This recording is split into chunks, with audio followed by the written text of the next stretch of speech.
Brigham and Women's Hospital in Boston, also an instructor of psychiatry at Harvard Medical School. Easy for me to say. She joins me now, and I'm so excited about this conversation because this is... I remember how it felt as a kid, and I don't know when the last time I played was, but it sure felt good when I even thought about it. Talk about why play is so important for our mental health.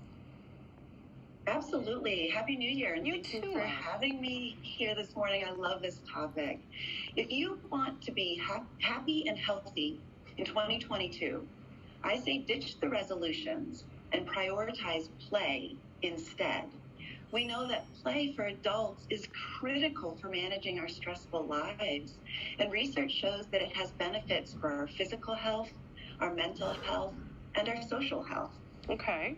So define, I'm thinking about my old knees, my bad back, and my limited energy by the end of the day. Define what play can look like for adults, working adults, parents, older adults, any of us. Well, play, we think about play as being pretty active. And I think that that's one of the benefits and one of the things that gets us moving and enlivens us and infuses optimism. And I think it also brings people together. And when we come together for the purposes of play, its benefits are amplified. So you can feel more energized, feel more inspired, and feel more connected.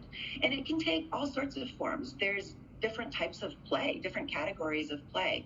Some play is a little bit more structured and organized with rules and like games or something like trivia night. Mm-hmm. And some are a little bit more active body play, like aerial yoga, trying, new things that are going to get you a little bit out of your comfort zone. Playing in the dirt, perhaps. You saw our last segment, like I take it. We can get pretty creative when it comes to play. And I suppose even if you have kiddos in your life, right, get down on your knees, get down on the floor and play with them. Their little imaginations can be such a sense of joy for us adults who have, gotten away from that. Or if you have a pet, dogs and cats, especially dogs, they will let you play for hours. Lean into some of those things, I suppose. Give yourself permission to be silly. Give yourself permission to play. You get down on the floor with your kids.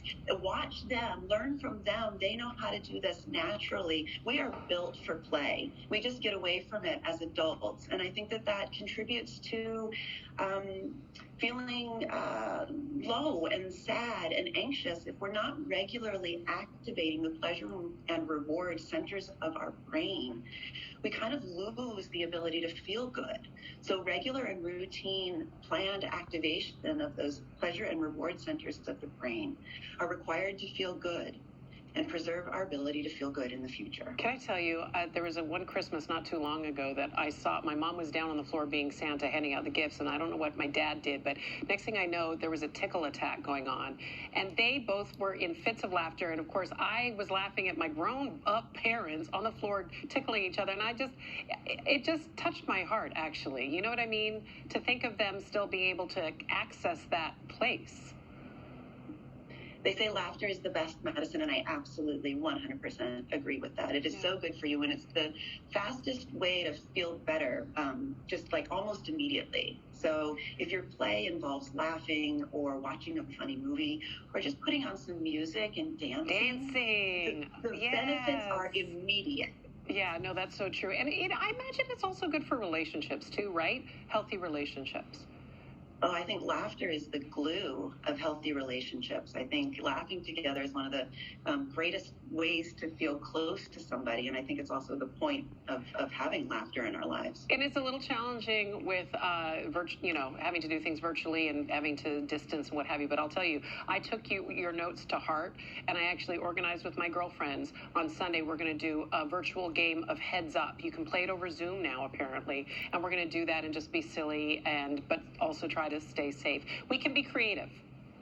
Yes. And I think the past year or so has required us to be creative about our play. Yeah. A lot of the activities that we used to be able to do, we weren't able to do, so we had to find new and interesting ways. to have Well, you know what I will tell you is that the people in this studio, the crew, and the anchors, and our weather and traffic team, oh, Lord, these people keep me laughing all the time, and I'm grateful for that because that laughter and the silliness is such a joy. Dr. Natalie Datilla, thank you so much for bringing your smarts and your heart and your joy to our screen today and encouraging us all to find a way to play. I'm here for that. Get out and play today. I promise. Every day. I'm going to do it. Erica, I feel like this is not a tough ask of you. No, my gosh, no.